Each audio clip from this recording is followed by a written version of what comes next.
If I can recall the moment right, 'cause it was so long ago. It was a slight journey through the woods, a trail we had made that winded around pines, thick ferns, and palm bushes, stepping over fallen dead trees, palm fronds, pine needles, pine cones, and dead leaves. The full sun beamed down, bending around each leaf and branch on the tall trees. Prisms of sunbeams making their way to the forest floor and shattering on the thick sugar sand with rainbows of colors turning into thousands of shining diamonds as they crunched into sound beneath our feet. As lizards scurried across the forest floor and over dry dead leaves that were waiting their chance to reincarnate back into soil. A black racer, or perhaps a rat snake, moccasin or rattlesnake, not sure.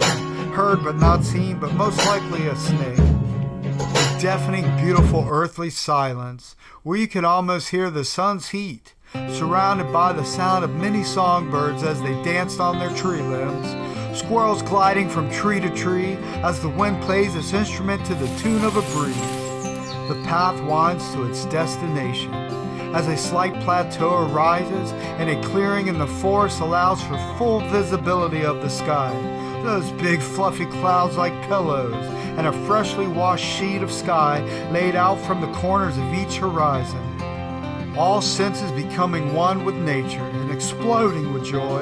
A small dried up pond with a muddy puddle left from the last thunderstorm sits so still, like a photograph, gathering mosquitoes as a frog darts through the almost black water.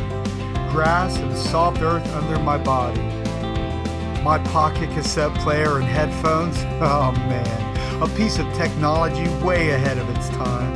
Acoustical guitar to catch the vibes, my notebook to capture my thoughts, mind, and imagination. Lost in a moment of life, there was no future that mattered, no pain of getting angry, no poverty nor war, at least not in my world. No anxiety of many failures, no bills or money that was left up for my parents to struggle with. Just a song to be thought of, just some words to write down. I carried those man-made items to that destination, laid all my belongings out beside me. Little did I know, the masterpiece was already being played. The perfect poem was flowing in the current of the nearby river. The most heartfelt melody was being played by all of creation, a wild so untamed and natural that no one could ever capture it.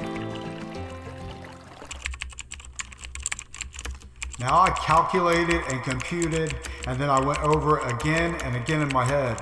I tried to come up with a plan to end this poem while I still can, because I know that all this technology constantly stimulating our brains has shortened our attention spans. As they rewrite history, as civilizations before us destroyed themselves or were destroyed by the same tactics that are now being employed against us.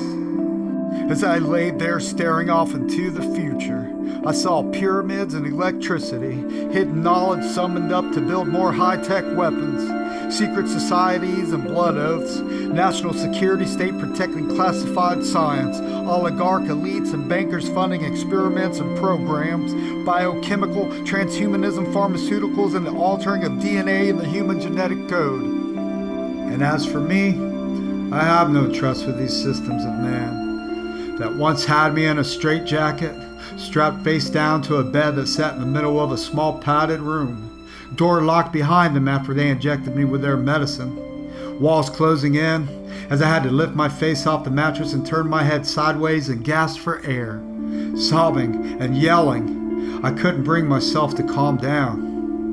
And maybe I did it to myself. Maybe I did it to myself. But their psychopathic system of psychiatry did not help. I became a science experiment in that place.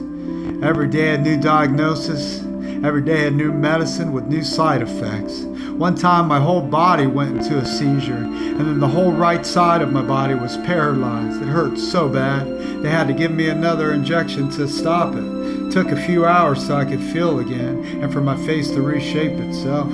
I was just a teenager that felt too much. I systematically fought to end this poem. I fought hard to end it a while ago, and then my thoughts brought me back to that small sacred plateau in the middle of the woods. Be creative.